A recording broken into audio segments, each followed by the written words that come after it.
Three piece পরে নামাজ পড়ি, পা দেখা যায়, মোজা পরে নামাজ পড়লে কি হবে?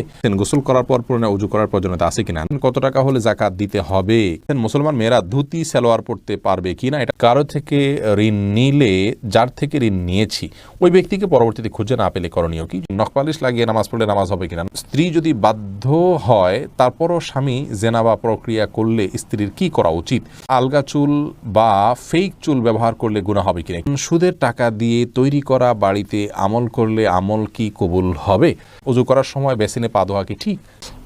আর বিলম্ব না করে ইনশাআল্লাহ বিদিনিল্লাহ আপনাদের প্রশ্ন উত্তর দেওয়ার পালায় আমরা চলে যাচ্ছি।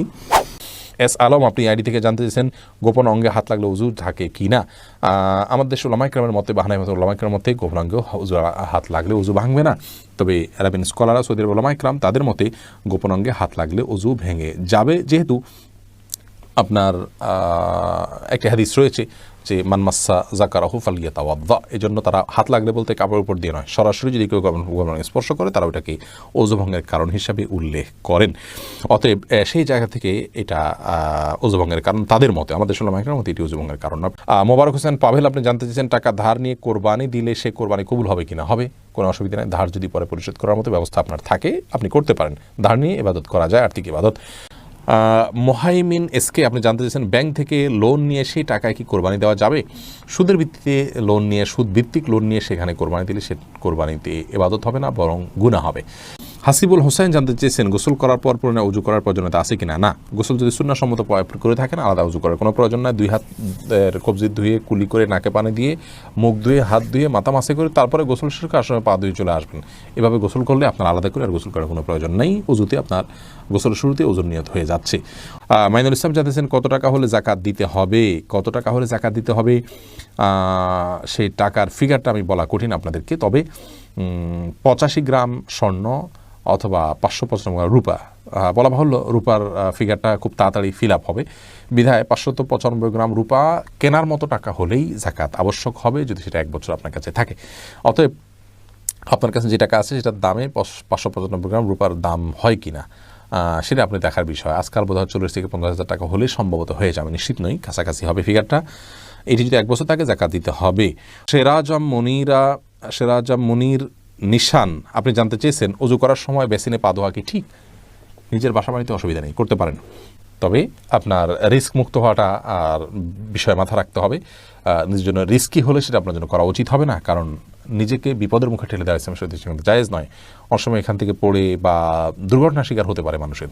যদি সেরকম না হয় আপনি আশপাশে কিছু ধরে করতে পারেন তাহলে এটা জায়েজ আছে, কিন্তু পাবলিক প্লেসে বা বাইরে এরকমটি করা অনুচিত, যেহেতু এটা দৃষ্টিকটু। অন্য ধরনের মানুষরা আছে যারা এই বেসিন ব্যবহার করবে, তারা দেখে হয়তো ইসলাম সম্পর্কে বাজে ধারণা নিবে, বা তাদের হক নষ্ট হতে পারে, বা আশপাশে পানি পড়ে ভিজে যাবে, জায়গাগুলো নষ্ট হবে। সেই জায়গা থেকে পাবলিক প্লেসে এমনটি না করা উচিত, কিন্তু করলে ওযু হয়ে যাবে। এরপরে আলমগীর হোসেন জানতেছেন নামাজের সময় মোবাইলে চোখ গেলে কি নামাজ হবে? নামাজ হয়ে যাবে, কিন্তু এটি নামাজের মানকে অনেকখানি নিচে নামিয়ে দিবে। মোবাইল এর দিকে চোখ যাওয়া উচিত নয়, বরং নামাজের সময় সিজদার জায়গায় চোখ থাকা উচিত। নামাজের দিকে অন্যদিকে মন যেতে পারে সেই বিষয়গুলোকে সরিয়ে ফেলা উচিত নামাজের আগেই। মোবাইলকে এমন জায়গা রাখা উচিত নয়। হামিদ কারজাই এর দিকে আপনি জানতে চেয়েছেন কারো থেকে ঋণ নিলে যার থেকে ঋণ নিয়েছি ওই ব্যক্তিকে পরবর্তীতে খুঁজে না পেলে করণীয় কি? যদি কোনোভাবে খুঁজে পাওয়া না যায় এবং আশাও ছেড়ে দেন, তাহলে সেক্ষেত্রে সেই ঋণের টাকা আপনি যে কোনো গরিব মানুষকে, অসহায় মানুষকে আপনি দান করে দিবেন বা কল্যাণমূলক খাতে দান করে দিবেন ওই ব্যক্তির তরফ থেকে, প্রাপকের তরফ থেকে, তাহলে আপনি দায়মুক্ত হবেন ইনশাআল্লাহ। ফারজানা সুলতান আপনি জানতেছেন কিবলার দিকে পা দিয়ে শোয়া যাবে কিনা। কিবলার দিকে পা দিয়ে শোয়ার ব্যাপারে কোনো হাদিসে নিষেধাজ্ঞা সরাসরি নাই, তারপরও ওইদিকে কেবলা রয়েছে, সেই জায়গা থেকে কেবলার প্রতি শ্রদ্ধার জায়গা থেকে কেউ যদি দিকে পা না দেন ভালো, কিন্তু এটাকে হারাম বলা বা নাজায়েজ বলা বা গুনাহের কারণ বলার কোনো সুযোগ নেই, যেহেতু কোন হাদিসে এই বিষয়ে কোনো নিষেধাজ্ঞা নেই। সালমা বেগম জানতে চেয়েছেন মহিলাদের ভাঙতি রোজা কি স্বামীর অনুমতি ছাড়া রাখা যাবে? স্বামীর অনুমতি ছাড়া রাখা যাবে না। স্বামী যদি বলো যে হ্যাঁ রাখতে পারে, আর যদি স্বামী বাসায় থাকেন তাহলে সেক্ষেত্রে স্বামীর অনুমতি নিয়ে তারপরে রাখা উচিত। ভাঙতি রোজা যেগুলো, এগুলো তো ফরজ রোজা, কিন্তু ওই দিন রাখাটা তো আপনার জন্য ফরজ নয়, অতএব দিনটা নির্দিষ্ট করার ক্ষেত্রে তার সম্মতি নিয়ে করা উচিত। আকলিমা আখি আপনি জানতে চেয়েছেন মুসলমান মেয়েরা ধুতি সালোয়ার পরতে পারবে কি না। এটা পরা উচিত নয়। ধুতি যেহেতু হিন্দুদের একটা ধর্মীয় পোশাক বলা যেতে পারে, হিন্দুদের একটা কালচার, সেই কালচারের অনুকরণ মুসলমানদের জন্য করা জায়েজ নাই। মুসলমানের জন্য অন্য আপনার মুশরিকদের বা আল্লাহর প্রতি যারা বিশ্বাস রাখেন না সেই সমস্ত মানুষদের সংস্কৃতির অনুসরণ করা জায়েজ নয়। সেই জায়গা থেকে ধুতি সালোয়ারটা যেহেতু অনেকটা ধুতির মতো, আপনার পায়ের দিকে একটু উঠে থাকে ধুতির মতো, এটা একজন মুসলমান নারীর জন্য ব্যবহার করা উচিত না। এটা অমুসলিমদের সাথে সাদৃশ্য গ্রহণ করা। নবী সাল্লাল্লাহু আলাইহি ওয়াসাল্লাম বলেছেন, মান তাশাব্বাহা বিকওমিন মিনহুম, যে ব্যক্তি কোনো জাতির সাথে সাদৃশ্য গ্রহণ করছে তাদের অন্তর্ভুক্ত। আবু দাউদের বর্ণিত হাদিসের আলোকে এটি করা উচিত নয়। ইফতিখার শুভ। আপনি জানতে চাইছেন নখপালিশ লাগিয়ে নামাজ পড়লে নামাজ হবে কিনা। নখপালিশ লাগিয়ে যদি আপনি ওযু করেন তাহলে ওযু হবে না, আর ওযু না হলে নামাজ হবে না। অতএব বলতে পারেন নখপালিশ লাগিয়ে ওযু করে নামাজ পড়লে নামাজ হবে না। কিন্তু যদি ওযু অবস্থায় নখপালিশ লাগিয়ে আপনি নামাজ পড়েন ওযু অবস্থায়, তাহলে ওই নামাজটা হবে। পরবর্তীতে আবার যখন নামাজের সময় হবে বা ওযু ভাঙবে তখন আপনাকে নখপালিশ রিমুভ করে তারপর ওযু করতে হবে, অন্যথায় এটি জায়েজ হবে না। মা বোনরা মাসিকের দিনগুলোতে নেল পালিশ ইউজ করতে পারেন, কোনো অসুবিধা নেই, যেহেতু তখন নামাজের অপশন তাদের নাই। কিন্তু পরবর্তীতে আবার নামাজ যখন শুরু হবে তার আগে তাদেরকে সেটি রিমুভ করে নিয়ে তারপর উজু করে নামাজ পড়তে হবে। এমনি আমজাদ হোসেন জানতে চেয়েছেন, হাত পায়ের নখ কাটার পর তাকে মাটির ভিতর গাঁটতে হবে, যেহেতু এটা মানুষের শরীরের অংশ, ময়লা আবর্জনা ফেলার জায়গায় না ফেলে এটাকে কোনো মাটিতে দাফন করলে সেটা উত্তম, ভালো কাজ। কিন্তু এটি ফরজ ওয়াজিবের মতো কোনো কাজ নয় যেটা না করলে গুনাহ হবে, উচিত করতে পারলে ভালো হয়।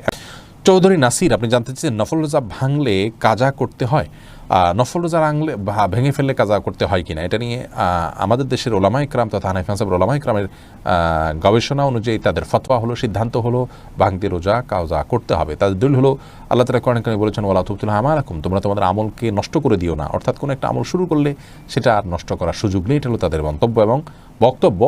আর এরাবিয়ান স্কলারদের মত হলো না, নফল রোজা যেহেতু নফল অতএব এটা যদি ভেঙে ফেলে সেটি কাজা করতে হবে না। এমনি আমির আপনি জানতে চাচ্ছেন, স্ত্রী যদি বাধ্য হয় তারপরও স্বামী জেনাবা প্রক্রিয়া করলে স্ত্রীর কি করা উচিত?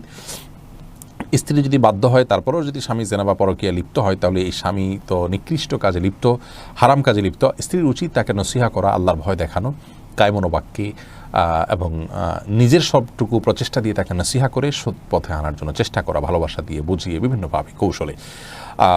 নিজে না পারলে অন্যদের সাহায্য নিয়ে যাদের কথা তিনি শুনবেন সে সমস্ত ব্যক্তিদের মাধ্যমে তাকে কাউন্সিলিং করিয়ে এবং তাকে মোটিভেশন করিয়ে তাকে সংশোধন করার চেষ্টা করা উচিত।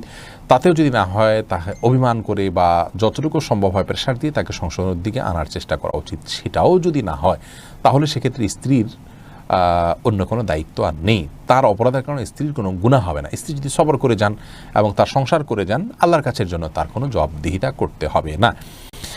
আজিম হাসান আপনি জানতে চেয়েছেন, আলগা চুল বা ফেক চুল ব্যবহার করলে গুনাহ হবে কিনা। একটু আগে আমরা উত্তর দিয়েছি, গুনাহ হবে যদি নিজের অবস্থাকে ভিন্ন রূপে মানুষের সামনে প্রকাশ করবার জন্য এই ধরনের প্রতারণা করা হয়। যদি ভিন্ন কারণে সেফটির জন্য বা অন্য কোনো বিশেষ প্রয়োজনের ভিত্তিতে করা হয় সেটা ভিন্ন কথা।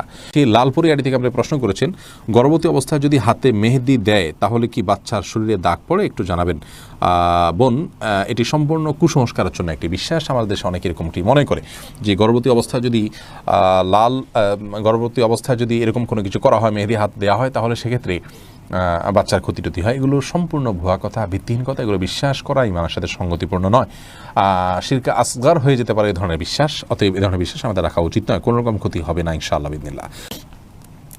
শিখা ইসলাম আপনি জানতেছেন, 3 পিস পরে নামাজ পড়ি, পা দেখা যায়, মোজা পড়ে নামাজ পড়লে কি হবে? পায়ের পাতা ঢাকতে হবে কিনা মেয়েদের নামাজের জন্য মধ্যে এটা নিয়ে মত পার্থক্য আছে। অনেক ওলামা ইকরাম এটাকে শর্ত করেছেন। আমি ব্যক্তিগতভাবে এই মতটা চাইতে যারা বলেন যে পায়ের পাতা পাতা বলতে পায়ের পাতার তলের অংশ এটা ঢাকার শর্ত দিয়ে থাকেন, তাদের মতটাকে আমি সমর্থন করি না। পাতার উপরের অংশ, যেটা পাতার উপরের অংশ সেটা ঢাকতে হবে কিনা, অনেক ওলামা ইকরাম বলেছেন সেটা ঢাকতে হবে, অনেকে বলেছেন শুধু গিরার নিচ পর্যন্ত থাকলেই হবে কাপড়, পাতা না ঢাকলেও চলবে। তো দুই পক্ষের ওলামা ইকরামের দলিল রয়েছে। নিরাপদ হলো এমন কাপড় পরা যে কাপড়টা অনেক বেশি লম্বা হয়, যে পায়ের পাতার উপরের অংশ সহ ঢাকা পড়ে। তলা ঢাকার জন্য, মোজা পরার জন্য আলাদা করে কষ্ট করা বা কসরত করা এটা আবশ্যক নয়। ইনশাআল্লাহ বিদিনিল্লাহ নামাজ হয়ে যাবে যদি কেউ মোজা না পড়েন। মুয়াজ ইনসান আপনি জানতে চেয়েছেন, সুদের টাকা দিয়ে তৈরি করা বাড়িতে আমল করলে আমল কি কবুল হবে?